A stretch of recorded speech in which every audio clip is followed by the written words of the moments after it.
Now, activists in Kenya are adding their voices to condemn the arrest of Ugandan lawmakers while in custody, including prominent musician and MP Robert Kyagulanyi, also known as Bobby Wine. Other artists and celebrities from around the world also took to social media to sign a petition calling for the release of the lawmakers who are said to have been badly beaten in detention.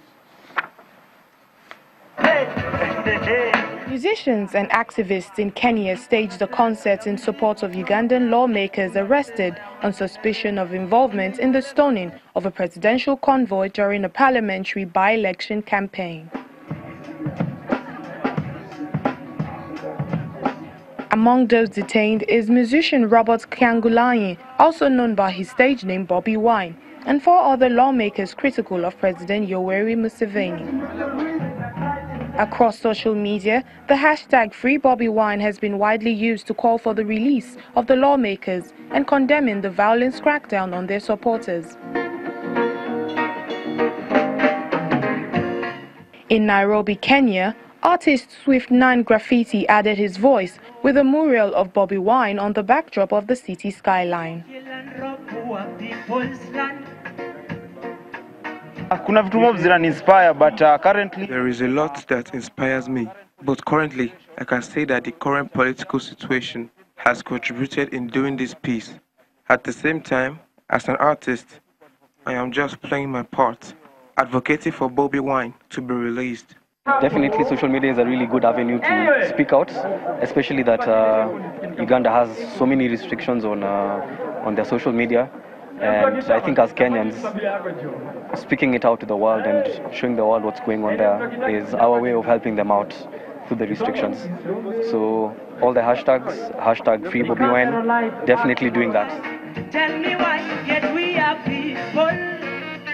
Bobby Wine, whose songs are stingingly critical of President Museveni's government, has a large youth following him. I'm proudly Ugandan, and one of the reasons why I'm here is because I believe in the youth, I believe in the arts and the power of arts to move. And my message to the government and to the system is that it's not enough to silence voices, because one voice is silenced, 1,000 other voices will rise. So the best they can do is to release Bobby Wine, let him get the required medical attention that he needs, and speak for the rest of us, because he represents our hope, and it's not enough to kill our hope.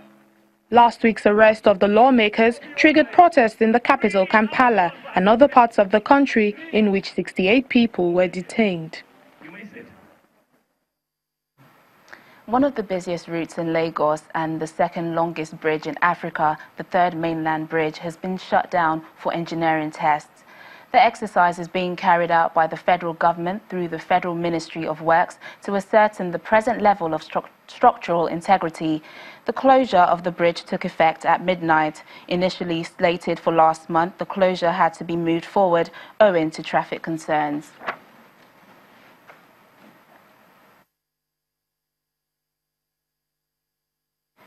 Joining us now is our correspondent, Kayode Okikiolu. Hello, Kayode. How long each day are the experts expected to conduct the test on the bridge?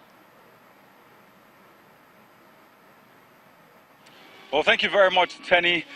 Earlier on, I got to speak with the head of the team of contractors here, and what he told me was that they start work here by 7 a.m., of course, and then they work with light, so their work stops as soon as they lose light when the sun sets. So pretty much 7 a.m.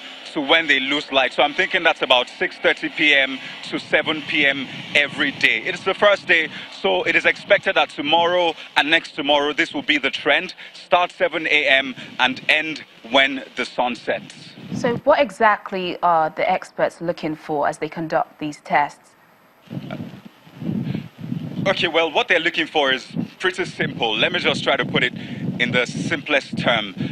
This bridge is made up of a lot of expansion joints, okay? If you drive through this bridge, you'll notice at some point, you drive over something that sounds like a speed breaker. I'm sure you will notice those are the expansion joints. Now, every expansion joint on this third mainland bridge is spaced between about 45 meters to 60 meters apart. So they are going through each of these expansion joints to see the level of tolerance. They just want to know if the expansion joint is good enough to carry weight or not. If it is good enough, great. If it is not good enough, then they will have to work on it. So they'll have to do this for every expansion joint. But I understand that since some maintenance work was carried out a few years ago, some of those expansion joints are good to go. So they might skip those ones and focus on the ones that were not worked on during the last maintenance work. So like I said earlier, this is just a maintenance test. It is not proper maintenance. This will determine the kind of maintenance they will carry on eventually. And I hear that the data will be sent to Rome, where it will be analyzed, and they will get a sense of how long it will take for the proper maintenance to actually take place. Thank you, Kaede, for giving us updates on that. Still to come on the program, our Africa Tech segment takes a look at marketing in the digital landscape. Do stay with us.